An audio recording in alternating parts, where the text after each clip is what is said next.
అంటే సినిమాల్లోకి వచ్చిన తర్వాత మీకైతే మంచి పుష్ అయితే ఇచ్చింది పూరి గారు. అవును. ఆంధ్ర వాళ్ళ కానీ, తర్వాత అమ్మ నాన్న ఓ తమిళమ్మాయి, ఇలా చాలా మూవీస్ మెయిన్గా నేనింతేలో. నేను నేను మాట్లాడేది ఒరిజినల్గా అమాయకంగా ఉండటం కొంత ఆయనకు నచ్చింది నాన్న. హ్మ్. అని అనుకున్నా. తర్వాత అర్థమైంది. అప్పుడు అర్థం కాలేదు.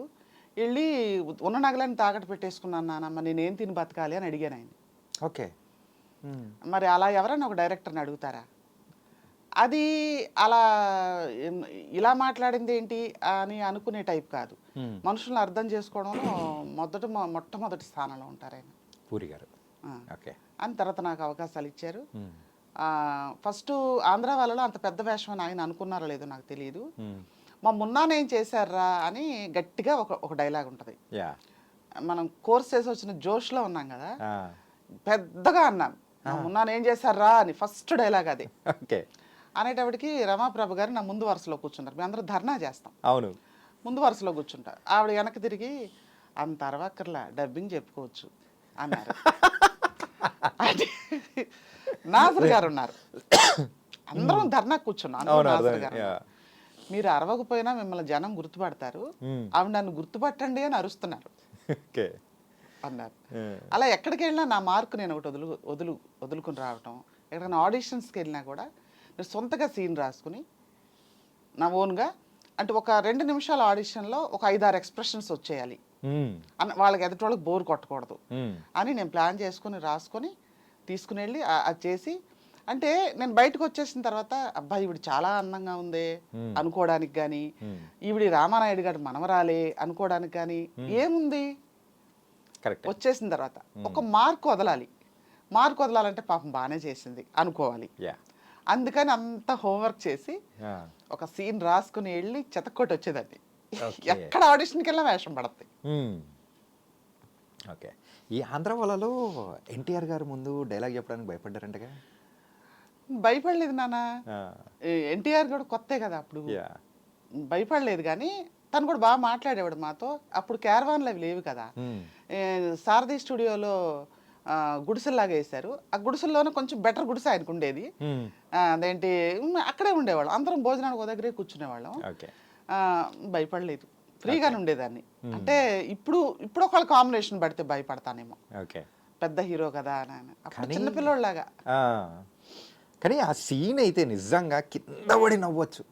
ఆంధ్ర వాళ్ళలో ఆ సీన్ ఉంటుంది కదా, గుడి కొట్టడానికి వచ్చారని చెప్పేసి మీరు అండ్ రామప్రభ గారు, ఎన్టీఆర్ గారు, పావల శ్యామల గారు, ఇప్పుడు బ్రహ్మానందం గారు వచ్చినప్పుడు ఉంటుంది పావల శ్యామల గారు యాక్షన్ మామూలుగా ఉండదు అసలు. అయితే నిజంగా అద్దరు కొట్టేశారు.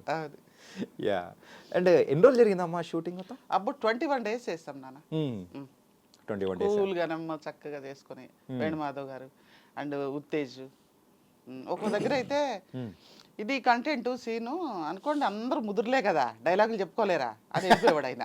పూరి గారు ఏంటి మనమేం చెప్పుకుంటాం డైలాగులు అంటే, ఏంటి ఇలా అనుకుందాం, నేను ఇలా అంటా, ఉత్తేజ్ ఇలా అంటాడని మేమే అక్కడ అనుకునేవాళ్ళం. ఆయనకి ఒక రిహార్సల్ అలా చేసి చూపించేవాళ్ళం, బాగానే ఉంది చేసేయండి అనేవాడు. ఒకసారి మాత్రం ఏంటి, ఈ షూటింగ్ జరుగుతుండగా రవితేజ గారు వచ్చారు.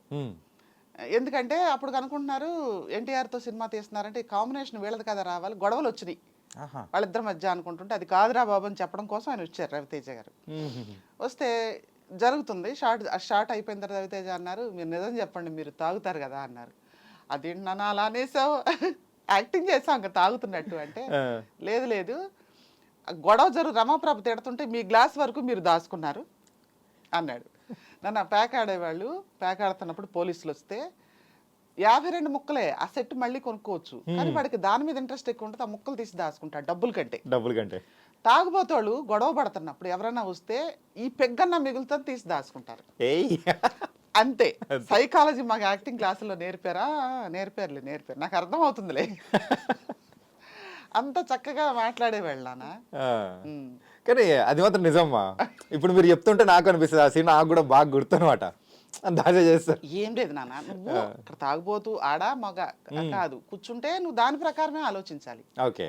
ఇప్పుడు ఈ సంక్రాంతిలో చేసాము భజన బృందం అంటే, వాళ్ళు ఎందుకు ఓవర్ యాక్షన్ ఎక్కువ చేస్తారు తెలుసా? మనల్ని అట్రాక్ట్ చేసుకుని డబ్బులు ఎక్కువిస్తారు వెళ్ళేటప్పుడు. బక్షీస్ ఏమంటారు దాన్ని తెలుగులో, టిప్స్. టిప్స్.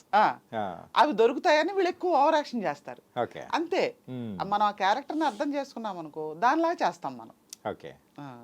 అంటే అలాగే ఇంకా మూవీస్ అంటే మెయిన్గా చెప్పుకోవాల్సిన అమ్మా నాన్న తమ్ముళ్ళమ్మాయిలో జేసీ గారు పక్కనే ఉంటారు. సో లెక్చరర్ రోల్ అనుకుంటా. అవునమ్మా. సో అది ఎట్లుంది షూటింగ్ జేసీ దత్త గారిని అండ్ రవితేజ గారితో? అది ఫస్ట్ టైం ఏమో ఆంధ్ర వాళ్ళకంటే ముందు. అవును. యా. సో అయితే ఏముంది, ఒకటే నాన్న, క్యారవాన్స్ లేవు, వాళ్ళు మాకు దొరికేవాళ్ళు. ఓకే. ఇంకా ఇప్పుడున్న నీ ఫోన్లు కానీ ఎంత టెక్నాలజీ ఉంటే ఎన్ని ఫోటోలు ఉండేయో. ఫోటోలే కాదు, అంటే అంతగా కనెక్టివిటీ కూడా ఉండేది కదా కదా. ఆ ఫోటో మేము ఇలా ఉన్నాం ఇంత క్లోజ్గా అంటే ఫోటోలు కూడా మన దగ్గర లేవు. అలా చాలా చాలా క్లోజ్గా మాట్లాడతారు, అందరితో మధ్యలో కూర్చుంటారు, బుక్ చదువుకుంటూ ఉంటారు జయసుధ గారు. వెళ్ళి ఆవిడ చదువుకుంటున్నారు కదా అని మనం అలా కూర్చుంటే ఆవిడే మాట్లాడతారు, ఏదో ఒక పేజీలో మూసేసి మాట్లాడతారు మనతో. ఓకే. అంటే ఫస్ట్ పూరి గారిని ఏ సినిమాకి కలిశారు? సో ఫస్ట్ జరిగిన ఇన్సిడెంట్ కానీ ఆ సిచ్యువేషన్ ఏంటి? ఏం లేదు నాన్న, ఆయన ఆఫీస్లో ఓపెన్ ఉండేది, ఇప్పుడులా కాదు. ఆయన కలిసేవారు మనుషులతో, వెళ్ళేవాళ్ళం. వెళ్ళిన తర్వాత ఇది అని కష్టం చెప్పుకుంటాక ఒక మనకు టైం దొరికేది. నాకు కావాలి నాన్న, ఇది నమ్ముకుని వచ్చేసాను నేను, వెనక్కి కూడా వెళ్ళలేను. అది ఒక డైరెక్టర్ని సార్ అని పిలవాలి, ఇవన్నీ కూడా తెలియదు. అది కాదు నాన్న, ఇది కాదు నాన్న, ఇది అలవాటు అని అంటే ఆయన సర్లే అమ్మ అన్నారు. తర్వాత అవకాశం కుదరలా ఇవ్వడానికి. ఇవ్వకపోతే మళ్ళీ వెళ్ళినప్పుడు నాకు వేషం, అవును కదా అరే అని అన్నారు, మర్చిపోయినట్టున్నారని. మరి నువ్వు ఇలా మర్చిపోతే ఎలా నాన్న, నేను తాకట్టు పెట్టి, నేను నగలన్నీ అయిపోయి తాకట్టు పెట్టేశా, ఇంకేం పెట్టుకొని ఎలా తినాలి అని అడిగా. ఇంకంతే కంటిన్యూ. ఓకే. మళ్ళీ టెంపర్లో కూడా అసలు ఆయన యాక్సెస్ లేదు, ఆయన దగ్గర కలవనివ్వలేదు. టెంపర్ కాదు, సారీ, అదేంటి రొమాంటిక్, వాళ్ళ అబ్బాయి మూవీ అయితే దొరకలేదు. మేనేజర్ అయితే అసలు పట్టించుకోవట్లేదు. నేను జూనియర్ ఆర్టిస్టులతో పాటు ఆ అమౌంట్కి వెళ్ళిపోయాను నేను. ఎందుకంటే పూరి జగన్నాథ్ గారిని కలవాలి, మళ్ళీ ఎందుకని మీరు మమ్మల్ని కలవట్లేదు అని అడగాలని ఉద్దేశం మీద జూనియర్ ఆర్టిస్టుల అమౌంట్కి వెళ్ళిపోయా గోవా. ఓకే. వెళ్ళి మాట్లాడాను, ఏడ్చాను, దగ్గర తీసుకున్నారు, అదేం లేదమ్మా అన్నారు. కానీ మరి ఎందుకనో మరి ఒక వేరే మూడ్లో ఉన్నట్టు ఉన్నారు. ఓకే. అంటే ఇప్పటి వరకు 270 సినిమాల వరకు చేశారు కదమ్మా.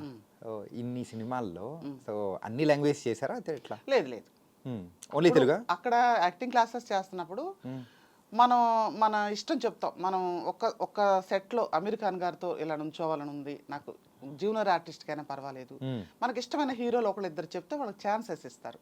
వాళ్ళ దగ్గరగా చూసే అవకాశం దొరికింది నాకు.